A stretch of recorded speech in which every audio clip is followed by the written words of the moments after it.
nós nos juntamos para cultuar ao nosso Deus, não queremos deixar de o fazer. Domingo é o dia do Senhor e podíamos até estar debaixo de uma árvore, num casebre, em qualquer lugar. Nós podíamos estar a louvar o Senhor, porque hoje é o dia do Senhor. E é tão bom nós sabermos que temos uma família enorme. A palavra diz que seremos tantos como os grãos da areia da praia.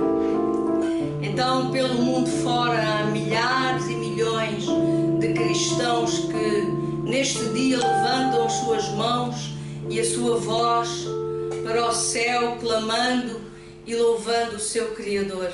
E nesta manhã, como família, nós vamos louvar o Senhor nesta manhã. Família do Senhor.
Sabermos que não estamos sós, que há pessoas que estão ligadas a nós pelo coração, pelo sentimento do amor que vem do céu.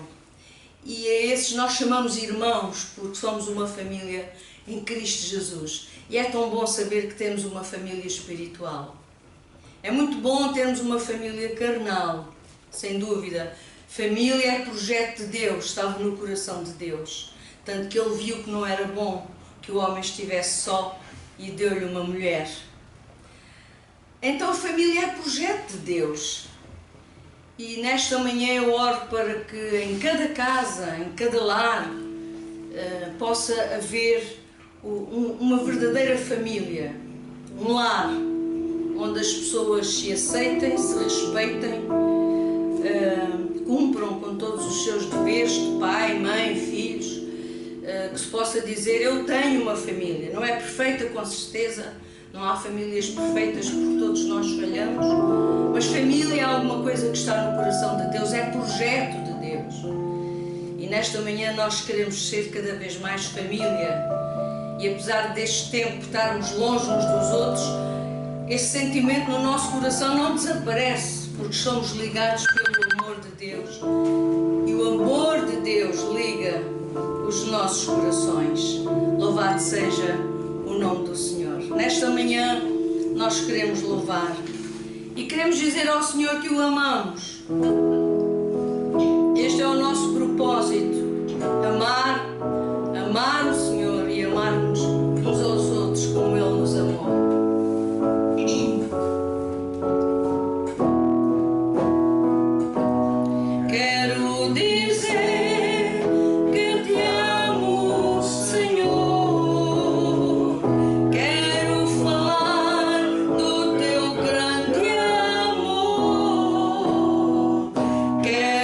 Viver na sombra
glória, o Senhor dos exércitos, o Jeová Jiré, aquele que cuida.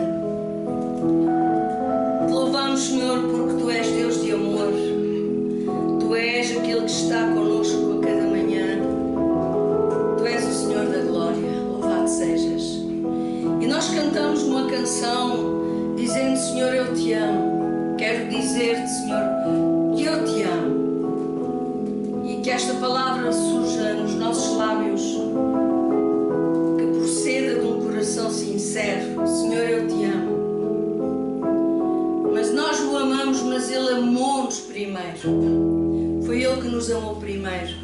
E por isso, nesta manhã, nós queremos dizer desta forma tão singela e tão simples: Senhor, eu te amo, mas sabemos de antemão que fostes Tu que nos amastes primeiro. E por isso nós estamos gratos por esse amor. E nesta manhã nós queremos ouvir uma vez mais a Tua palavra, que ela seja bálsamo para as nossas vidas, que ela seja encorajamento, que ela seja um despertamento em nós para as realidades da vida, que ela possa fluir em nós numa maneira tão simples no nosso dia-a-dia, uns para com os outros, nesta fluidez de espírito, de que o Senhor está no controle de todas as coisas. Por isso nós podemos descansar nele e no seu amor. Nesta manhã nós vamos ouvir a palavra pelo pastor.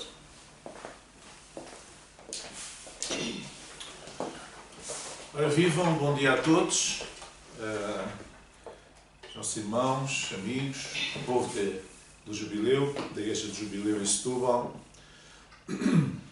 Nós temos vindo a estudar a oração do Pai Nosso. Depois no final irei dar algumas informações, mas primeiro vamos fazer a nossa reflexão esta manhã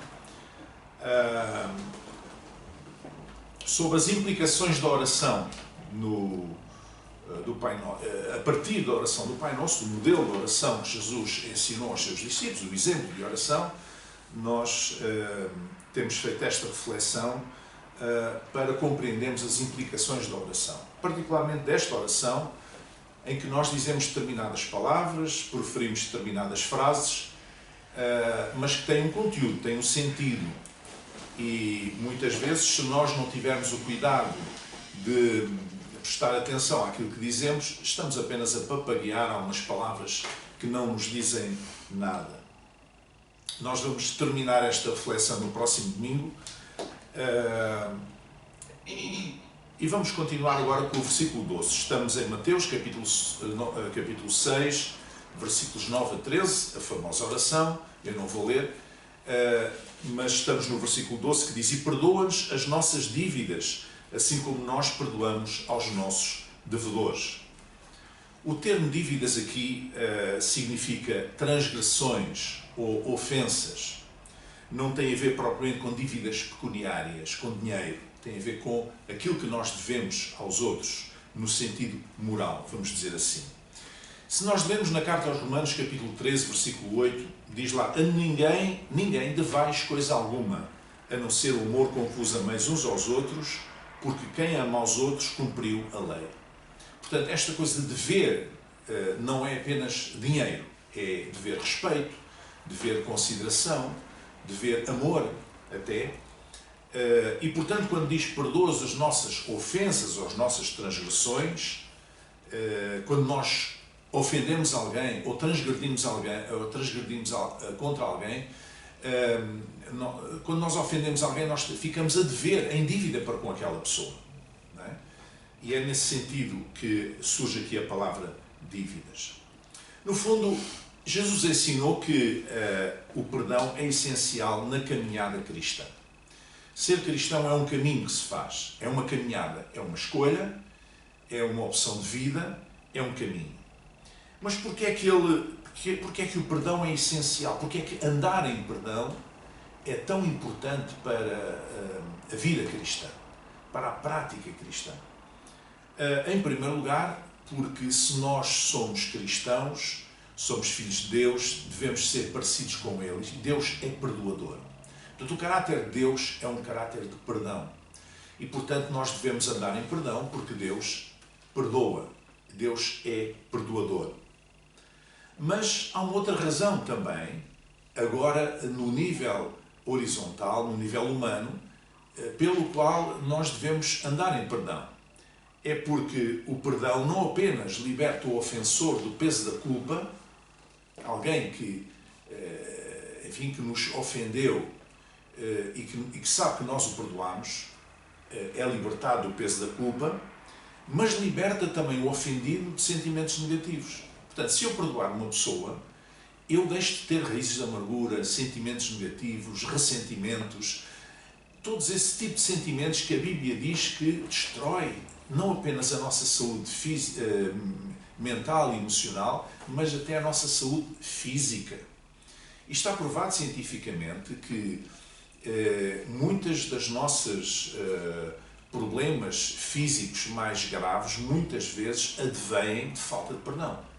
Advêm de sentimentos negativos persistentes no tempo, que vão corroendo, digamos assim, não apenas a nossa psique, a nossa forma de pensar, a nossa mentalidade, os nossos sentimentos, as nossas emoções, mas depois transmite-se também à nossa vida física.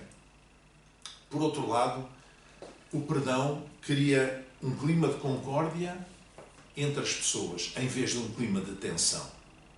Quando as pessoas estão com falta de perdão umas para com as outras, há um clima de tensão. Não é? Há qualquer coisa que não está resolvido.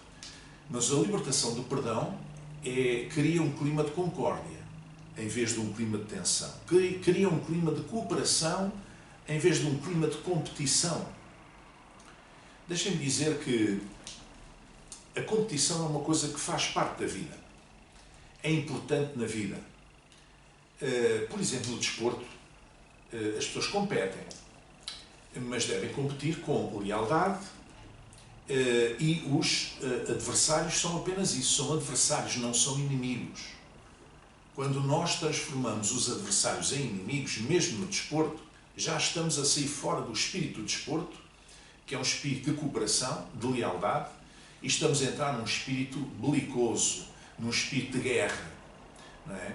Quando nós vemos às vezes algumas declarações de alguns dirigentes desportivos, de grandes clubes desportivos, ou diretores de comunicação, ou comentadores enfeudados a determinados clubes, portanto, algumas declarações incendiárias, algumas declarações mais do que desrespeitosas para com os adversários, agressivas, e até às vezes a roçar a criminalidade. Isto quer dizer que não tem nada a ver com o desporto. Já não é o desporto que se está a falar, é outra coisa qualquer. Então, a competição é importante, mas é importante até um certo ponto. As pessoas não devem competir entre si, a não ser em contextos de desporto ou outros do género. Porque, de uma maneira geral, as pessoas devem cooperar.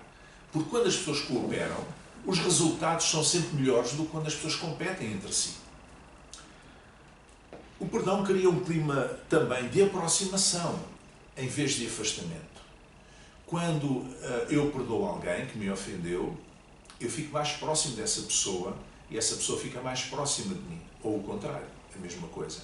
Portanto, cria aproximação entre as pessoas e não afastamento. A questão é esta: muitas pessoas dizem, bom, eu não posso perdoar porque a pessoa ainda não me pediu perdão. Isso é um erro, um equívoco muito grande. O perdão é uma libertação que eu gero em mim. Não está dependente de coisa nenhuma exterior a mim. Não está dependente de um pedido de desculpas ou um pedido de perdão da outra pessoa. Não está dependente do arrependimento da outra pessoa. Eu decido perdoar. É uma atitude, é uma vontade minha, é uma atitude minha, é uma decisão minha. E isso significa que eu fiquei liberto daquele problema. Fiquei liberto de atitudes negativas para com aquela pessoa. E, portanto, eu fico melhor. Quem não consegue libertar perdão, quem está constantemente amargurado por causa das ofensas dos outros, não consegue fazer a sua própria vida, não consegue tocar a sua vida para a frente. Pelo contrário, fica sempre amarrado ao passado, fica sempre amarrado àquela circunstância, àquela palavra, àquela atitude que o magoou, que o prejudicou. Mas quando eu decido libertar perdão, então eu fico livre desses sentimentos negativos. Eu posso viver a minha vida em liberdade. Independentemente da outra pessoa estar arrependida ou não, pedir perdão ou não, isso não é importante. Então, se o ofensor, pense nisto, se o ofensor não pediu permissão ao ofendido para o ofender, se alguém não lhe pediu a si licença para o ofender, normalmente as pessoas quando nos ofendem não pedem licença para isso, mas se ele não pediu licença para o ofender, o ofendido também não precisa de um pedido de perdão do ofensor para perdoar.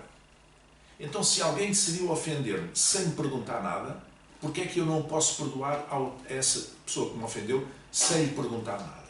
É uma atitude minha, simplesmente minha. É um ato unilateral. Esta questão do perdão, que está na oração do Pai Nosso, é central na vida cristã, volto a dizer. Porque à volta desta questão do perdão há muitos mitos. Por exemplo, há um mito de perdoar é esquecer. Bom, não é exatamente assim, não é propriamente esquecer. Perdoar é ter a consciência de que a ofensa foi coberta pelo perdão que nós libertámos sobre ela. Essa atitude unilateral da minha parte, perdoar, tal como a atitude do meu ofensor foi unilateral da parte dele de me ofender, eu tenho o direito também de unilateralmente libertar perdão sobre aquela pessoa. Apagar a sua transgressão dentro do meu coração e libertar-me de sentimentos negativos. Então, isto não quer dizer que eu esqueci propriamente tudo o que aconteceu, mas quer dizer que aquilo que aconteceu já não me magoa, já não provoca nenhuma reação negativa, já não perturba a minha mente e o meu coração. Desta forma, nós controlamos os nossos sentimentos, a nossa vida, e não deixamos que sejam os outros a controlar. Sabe uma coisa? Hoje, na pós-modernidade em que nós vivemos, há o primado da pessoa humana e há um super individualismo. Então as pessoas usam muito estes jargões. Eu sou o capitão da minha alma, eu faço como entender, eu é que sei, eu não tenho que dar satisfações a ninguém, eu é que sei da minha vida, segue o teu sentimento, segue o teu coração, etc. Mas nunca houve, talvez, como hoje, tanta gente dependente de outros para o seu bem-estar interior. Em psicologia nós chamamos a isso locus de controle externo e locus de controle interno. Isto é, se a palavra e a atitude de outra pessoa em relação a mim me afetam de tal maneira que a minha autoestima vai para baixo, vai ao chão, podemos dizer que eu tenho um locus de controle externo. Isto é, eu não controlo as minhas emoções. O controle das minhas emoções está fora de mim. Se por acaso eu tenho um locus de controle interno, se eu controlo as minhas emoções, se o controle dos meus sentimentos, das minhas emoções está dentro de mim, então as outras pessoas podem dar-me os maiores louvores, que eu não vou às alturas, ou podem fazer as críticas mais injustas, que eu também não vou ao chão, porque eu sei aquilo que sou. E portanto eu não sou condicionado por aquilo que os outros pensam ou dizem de mim. É natural que nós fiquemos alegres quando nos elogiam. É natural que nós fiquemos tristes quando nos criticam e achamos que é uma crítica injusta. Mas uma coisa é isso. Outra coisa é eu deixar-me condicionar por aquilo que os outros dizem, pela opinião dos outros. De forma que a minha autoestima anda no elevador para cima e para baixo, de acordo com aquilo que os outros dizem ou a meu respeito, ou aquilo que fazem em relação a mim. Outro mito é que a solução para o perdão é o tempo. O tempo apaga tudo. Não apaga nada.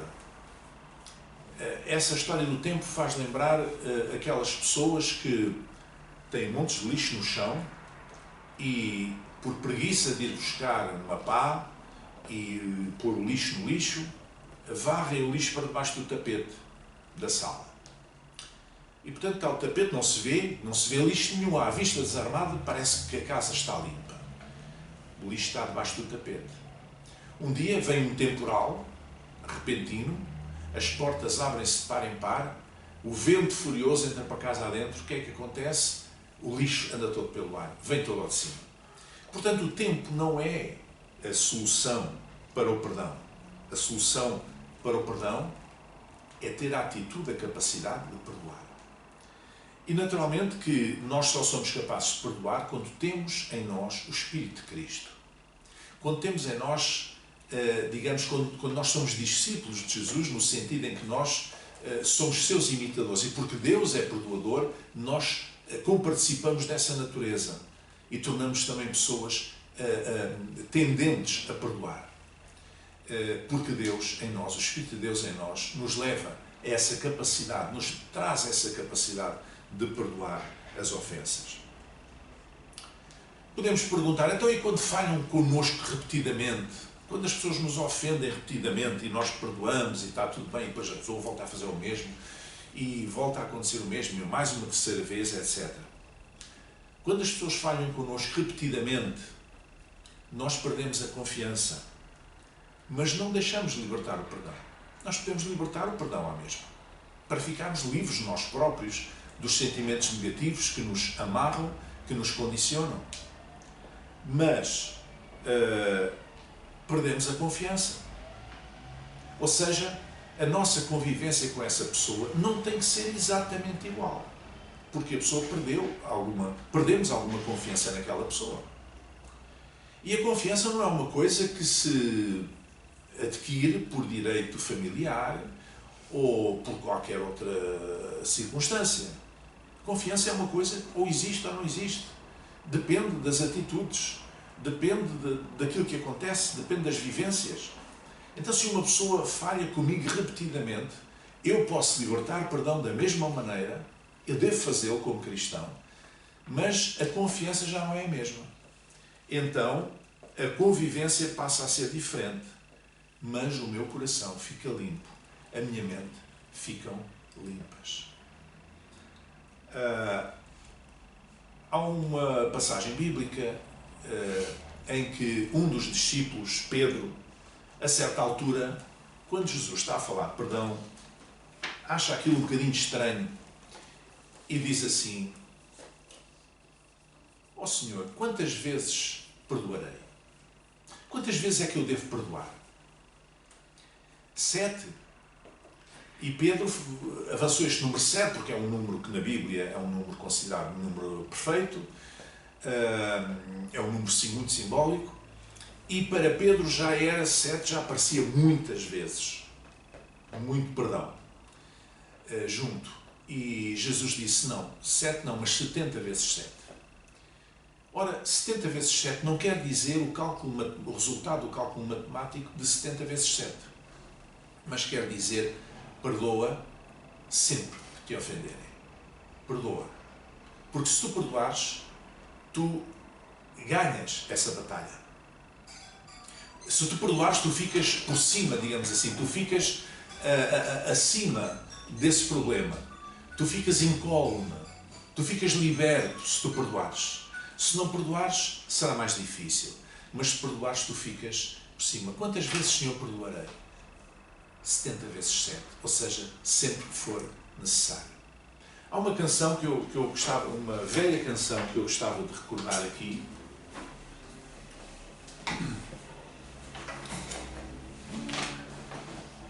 Baseada justamente nisto.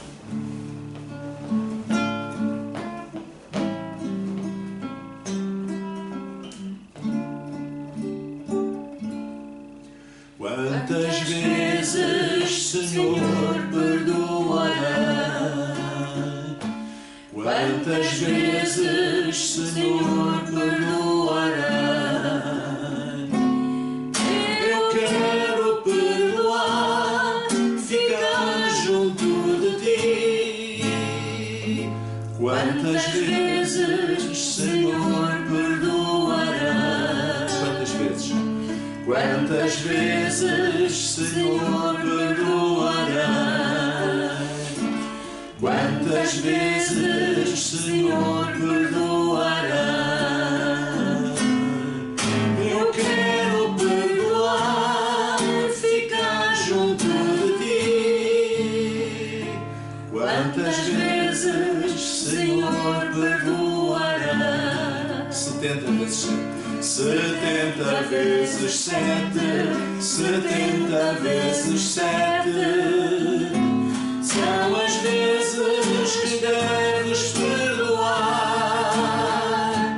Como eu te perdoei, tu deves perdoar. Quantas vezes, Senhor, perdoarás?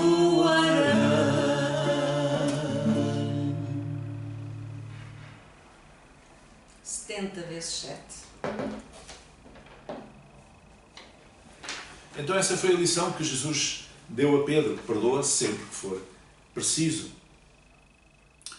Mas Jesus acrescentou, depois de ensinar esta oração, se vocês lerem a partir do versículo 13, de Mateus 6, quando termina de ensinar esta oração do Pai Nosso, ele diz taxativamente nos versículos 14 e 15: porque se perdoares aos homens as suas ofensas, também vosso Pai Celestial vos perdoará a vós. Se, porém, não perdoares aos homens as suas ofensas, também vosso Pai não vos perdoará as vossas ofensas. Então isto significa que uma oração feita a partir de um coração em falta de perdão, essa oração não passa do teto. Ou seja, Deus não pode responder.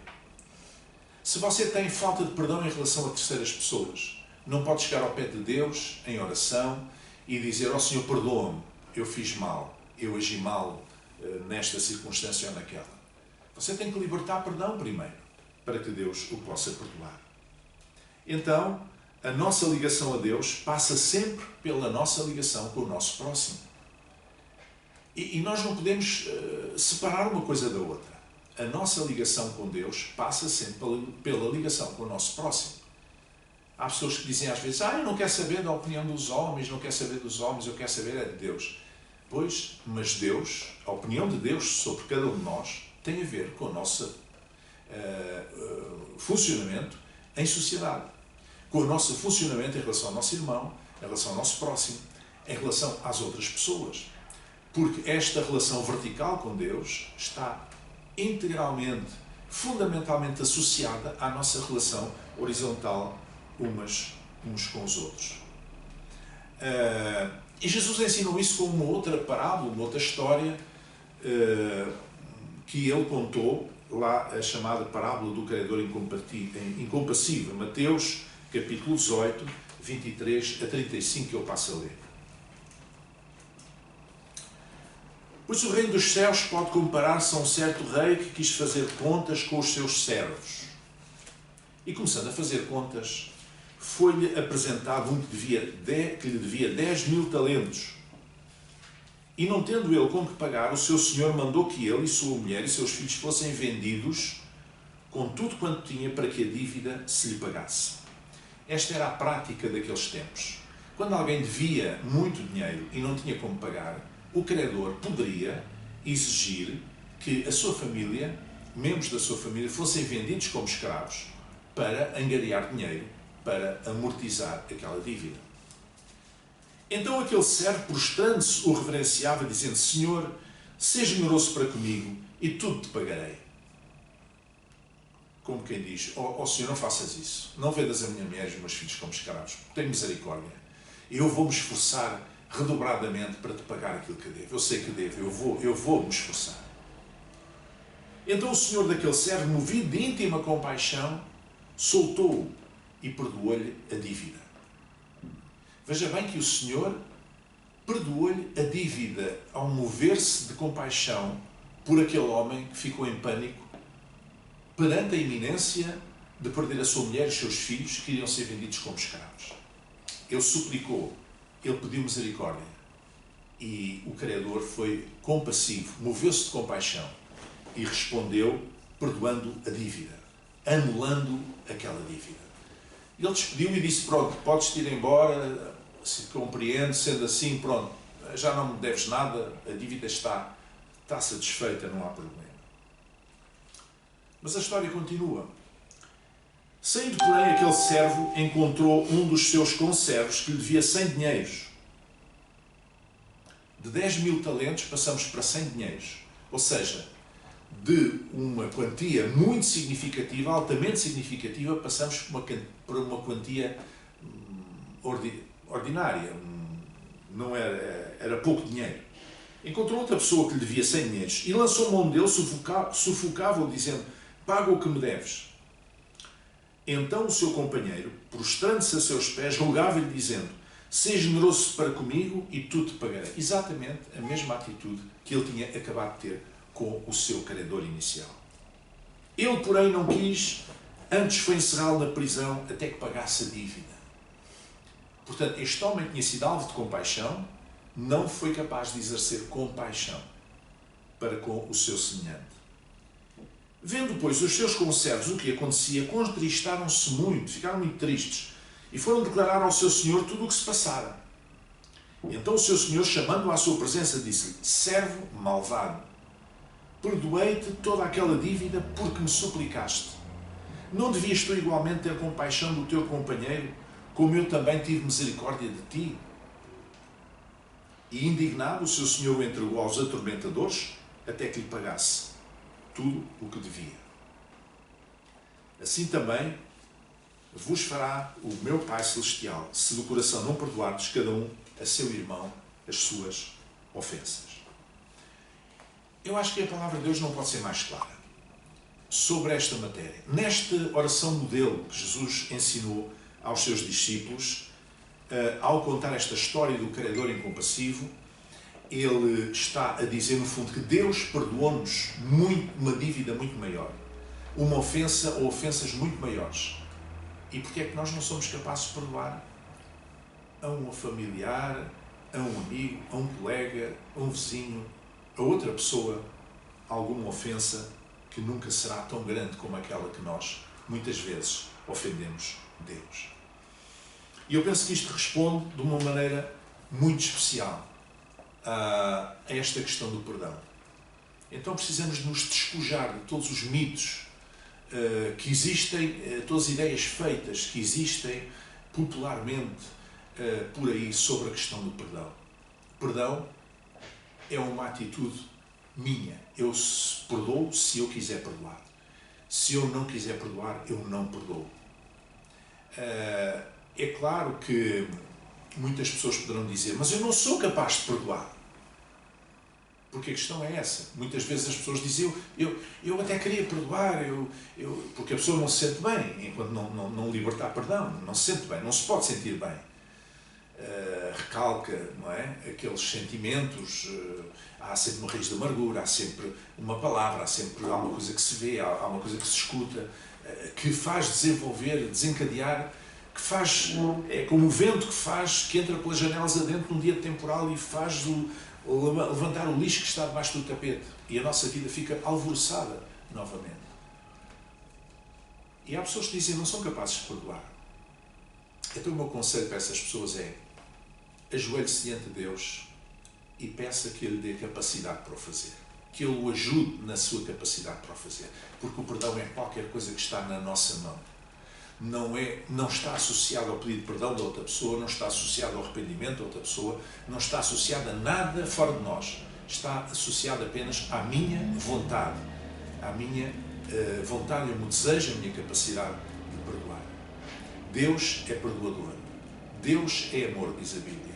E Ele, porque é perdoador, Ele dá-nos também essa capacidade de perdoar. Então, quando dizemos esta oração, precisamos ter consciência se andamos ou não numa atitude de perdão. Caso contrário, a nossa oração não vai surtir efeito. E eu vou terminar com uma história que conheço há muitos anos e que ainda hoje me emociona quando a conto. Houve um jovem que saiu de casa. Ele vivia no Midwest, no meio, no interior dos Estados Unidos, numa terriola, próximo do caminho de ferro, e os seus pais, vivia apenas com os seus pais, era filho único, e ele fez tanta trafolhice e cometeu alguns crimes e foi preso, e zangou-se com os pais e deixou de falar com os pais e foi-se embora, desapareceu. Os pais passaram anos e anos, não sabiam onde ele estava. Não sabiam se ele era vivo ou morto. Não sabiam nada dele. Magoados por essa ausência abrupta, por essas atitudes do seu filho, a quem amavam, naturalmente, não é? Até que um dia ele escreveu uma carta, foi há muitos anos, não havia e-mails ainda, nem telefones, nem telemóveis. Ele escreveu uma carta aos pais e disse: passaram estes anos todos, eu, de facto, amadureci e cheguei à conclusão que eu tratei-vos muito mal. Eu peço perdão por isso. Gostava de vos rever, eventualmente voltar a casa ao vosso convívio, mas não sei se vocês me perdoaram. E, portanto, vamos fazer assim. Eu, no dia tal, vou no comboio das tantas horas, que vai parar no apiadeiro em um pouco mais à frente da vossa casa, às tantas horas. E ao lado da casa existe uma grande árvore, não sei que árvore era, mas ele especificou, e, portanto, se vocês me perdoaram e me aceitam de volta,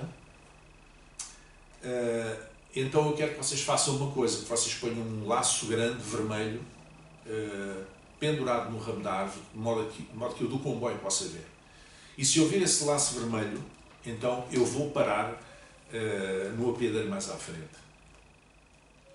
Pronto, entretanto, chegou o dia da viagem, o dia apressado, ele tomou o comboio, aquele comboio daquela hora, e quando ele passou, quando foi a passar quase em frente, estava nervoso, quando ele foi a passar quase em frente da casa, antes de chegar ao apiadeiro, sem saber se ia apiar-se ali ou não, continuaria a viagem, ele não viu um laço vermelho, viu a árvore cheia de laços vermelhos. E isto é uma história que ainda hoje me emociona.